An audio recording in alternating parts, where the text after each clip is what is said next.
To start off, I just want to say I really love this place and the people that work here. For some organization, that may seem like a sarcastic mistake, but I've been here for 3 years, and from the time I came in this organization, there's nothing but good things about it. It started with Sergeant Major when I first got here.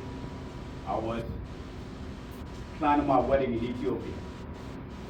When I came in, it was like the Ethiopia was like the red of the red country that you cannot go to. So all the process has to go all the way to the 2-star general to do that. And I was running through some issues, and I went to Sergeant King, who was able to step up. And then even recently, like last week, Major Walker, like he find out something happening to the unit I'm going to. And the first thing he thought about is, how is it going to impact the mission? But then the second thing is, wow, isn't time Jock is going there? Right? So this is the culture of this organization of like, we stick together and we look out for each other. And that has been like that for the last 3 years. Right? So all that to say is, I really love this place. Sir, for your guidance of like, I remember you was giving us OPD on what is it that you want to do?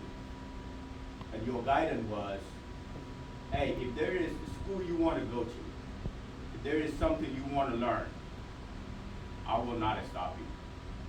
We can move on with you pursuing that.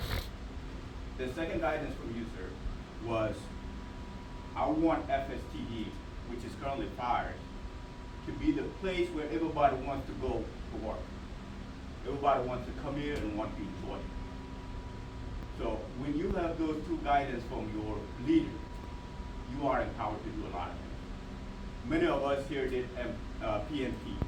Right? Many of us are able to do other courses. And it is because we are given that permission. We are given that psychological safety. And another OPD that we did was not OPD. We were doing OPD, but it's going to go to psychological safety. You feel safe to do things, even because you don't fear any repercussion.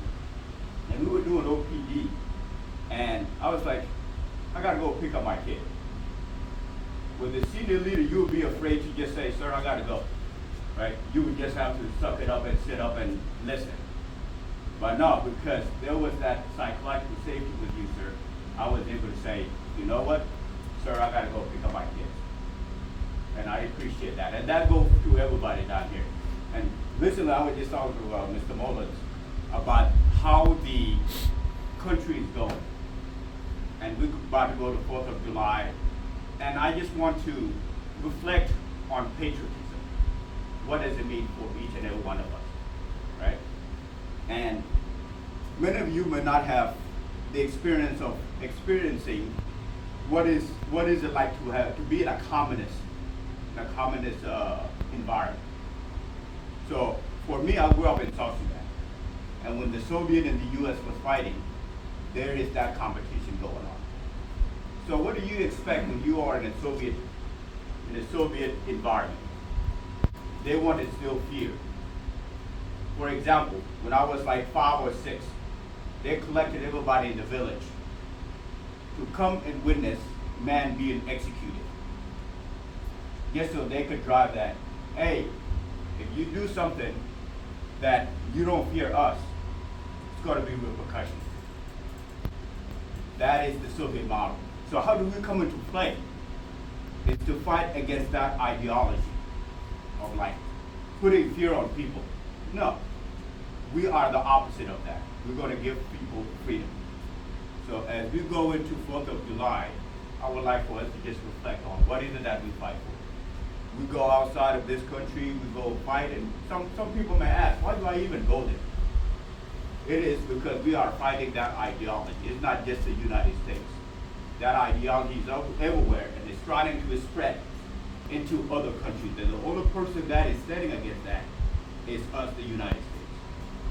So reflect on that. I know we have different way of having patriotism, But that's what, when I think of us going to fight, that's what we fighting against. So with that, I really appreciate it.